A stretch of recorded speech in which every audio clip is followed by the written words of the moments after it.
Do you like to watch plane crashes in Besiege?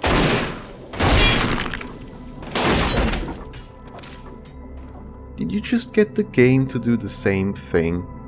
Are you struggling to build your first plane? Then watch this video to learn how to build your very first vanilla plane. Hello everyone. Today I will be teaching you the basics of plane building in Besiege, so that you too can build planes like shown here. Let's just get right into it. Load into anywhere you want. I prefer to load into my own building map, which you can get from the workshop. The link to it is in the description of this video. You want to build along the x-axis to make sure all block connections are symmetrical. You can find out where the x-axis is by clicking on the transform tool here.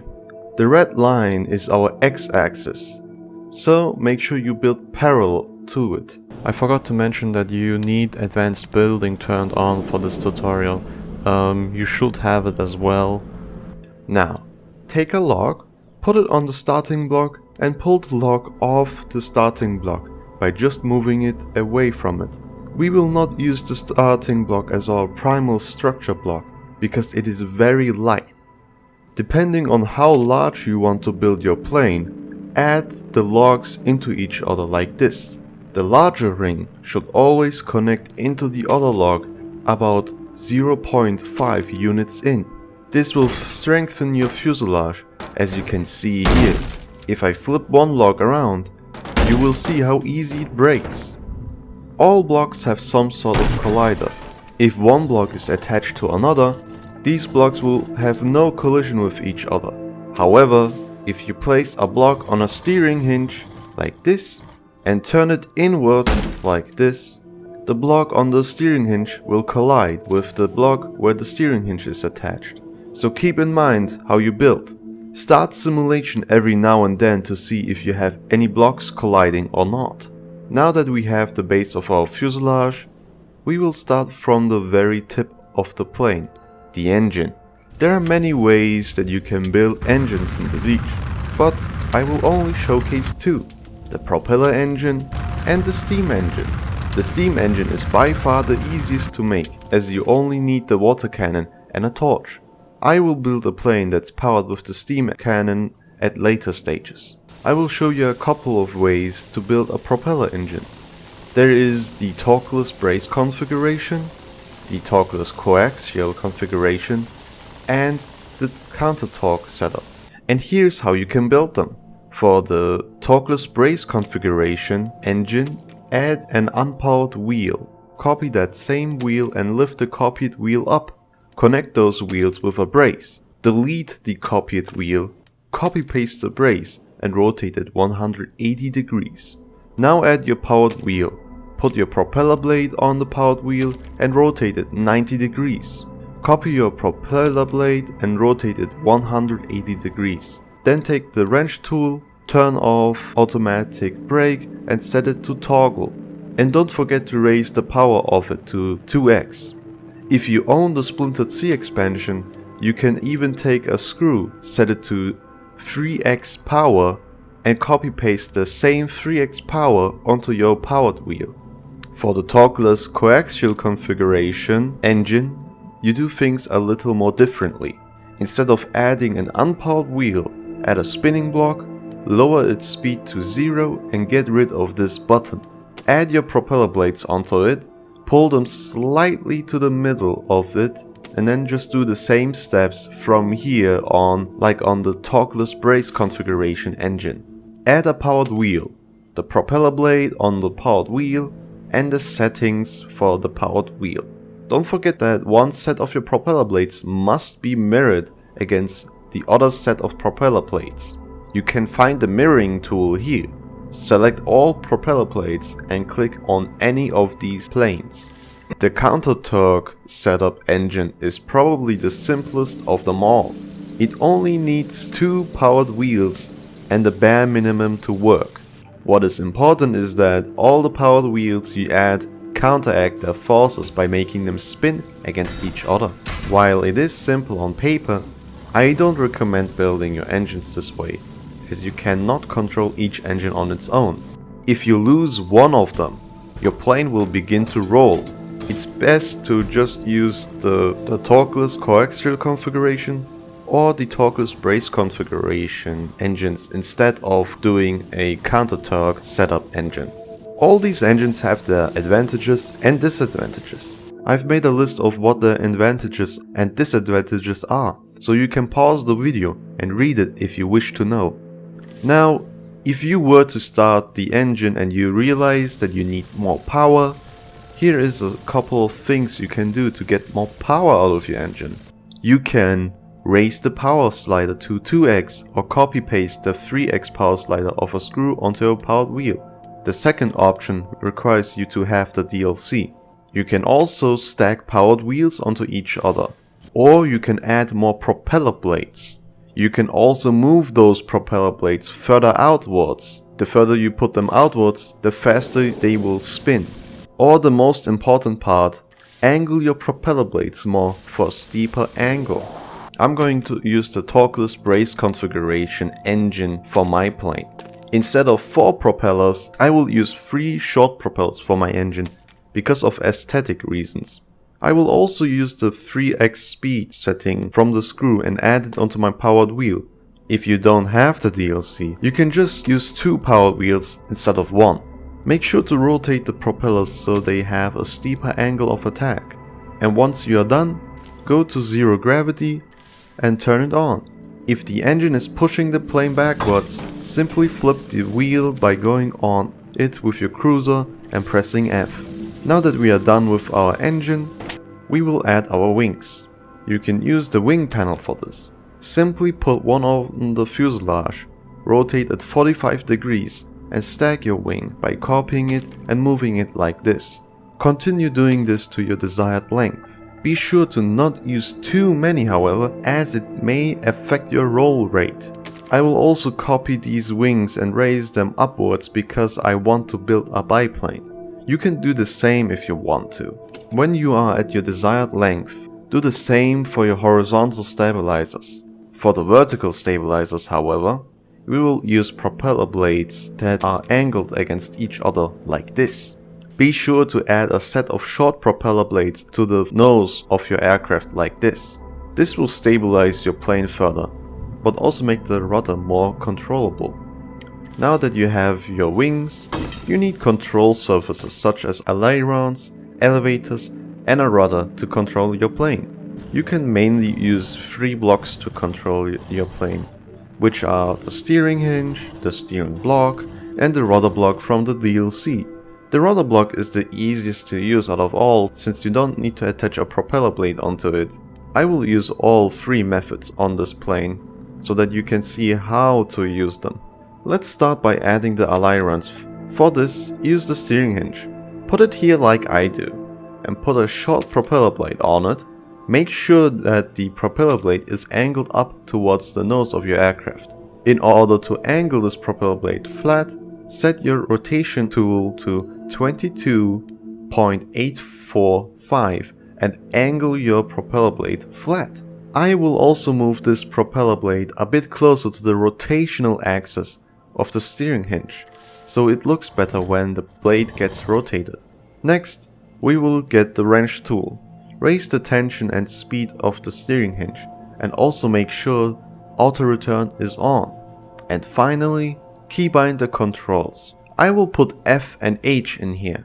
Make sure to mirror the rotation of the steering hinge on the other side. For our elevators and rudder, I will use the steering block. Here you do the same steps as before. Turn on the angle limitation, reduce it to around 30 degrees, raise speed and tension and bind your keys. For the elevator, I use T and G, and for the rudder, I use R and Y. You can simply copy the propeller blade from the ailerons and paste them onto the elevators. For our rudder, however, we will add short propeller blades that face each other. Simply add a propeller blade, move it a little bit, copy and paste it to the other side of the steering block. You can also add flaps onto your plane if you want to. Flaps give you extra lift for increased drag in real life. They are used to make a plane more controllable at low airspeeds. While you can do this in Besiege as well, they aren't necessary and are mostly just for additional realism. If you wish to add them, you can simply copy the alignments on one side and drag them to the free space here, or simply use the rudder block from the DLC. Now go to the settings of either the steering hinge or rudder block and delete the keybind that angles it up and replace the remaining keybind with Q or flap, like I do. Then get a logic block, keybind the top parts to E, turn toggle mode on, and for the bottom keybind, you want to write the same keybind you used for your rudder. In this case, it's either Q or flap. With this logic block, you only need to press one button to extract and retract your flaps. The same can be done with your landing gear. For the landing gear, I'm going to build something simple.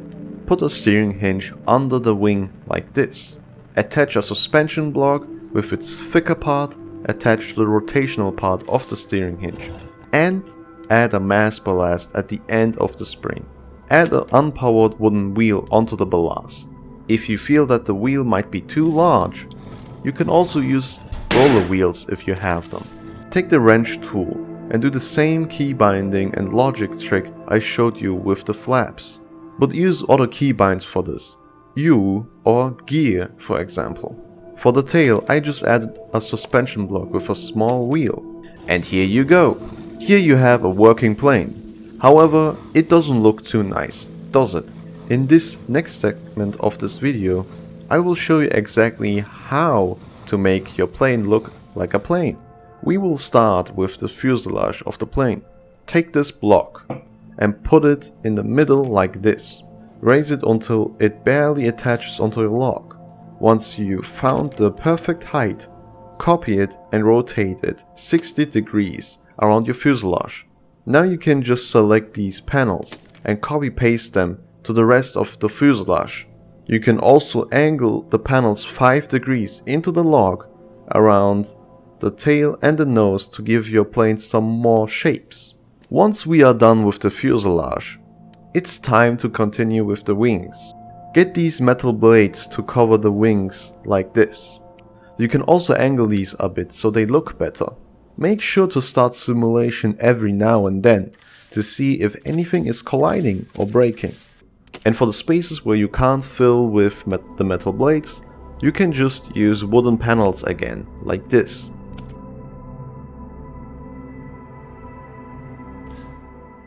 Add a wooden pole on the edge of both wings to attach them to each other. And then you can fix the wings by further adding braces here, like this. Copy the short propeller blade and add it here like this. For the rudder and elevators, you can just add short propellers or wooden panels like this. If you want to add any weapons besides crossbows, like cannons, add a spring here on the wing and put a cannon on it. Slide the cannonball size all the way down and use either the keybind C or shoot. Add a timer block which has no waiting time but 0.2 seconds of runtime. The lower you set the runtime timer, the faster your cannon will shoot. The keybind for activation should be J and turn on hold to run and loop. The keybind here should become the keybind to fire your cannons. We are almost done building our first vanilla plane. Now comes the most important part, balancing our plane. If you were to fly off right now, you'd most likely have pitch problems like this. This happens because the center of mass is not balanced well with the aircraft. If you raise the plane into the air and let it drop, the plane must fall with its nose falling down first, just a tiny bit. If it falls with its tail first, the center of mass is too far in the rear, or the rear doesn't have enough lift. If the nose drops too much, then the center of mass is too much in the front, or the front doesn't have enough lift. If you were to do the drop test on this plane, you could see that it drops with its tail first. This could be because there's too much mass on the rear, or too little lift in the rear. Fixing lift issues is far easier than fixing center of mass issues. So we will check how the balance between the front lift and the rear lift is. We can do this by simply counting how many propeller blades or wing panels we have. In optimal cases, you want to have as many wing panels or propeller blades in the front as you have in the rear. And as we can see, we have too little propeller blades in the rear. Let's remove unnecessary ones in the front. Now that the front and rear propeller blades are balanced out, let's do another drop test to see if there's any issues with the plane. As you can see, it still drops with its rear first, just slightly. This means that the center of mass is too far in the rear. You can extend the engine outwards by one block and put a mass ballast in between here. The reason why I chose a mass ballast is because you can adjust its mass manually by going into its settings. I will simply put it at 3 mass and let it drop again. If it still doesn't fall with its nose first slightly, then you can change some of the wooden panels at the front for heavy metal blades.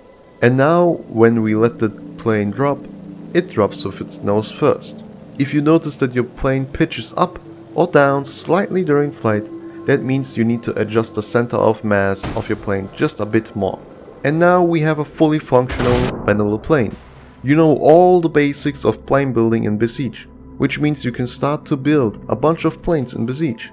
But before I let you go, how about I show you how you can build a steam-powered jet?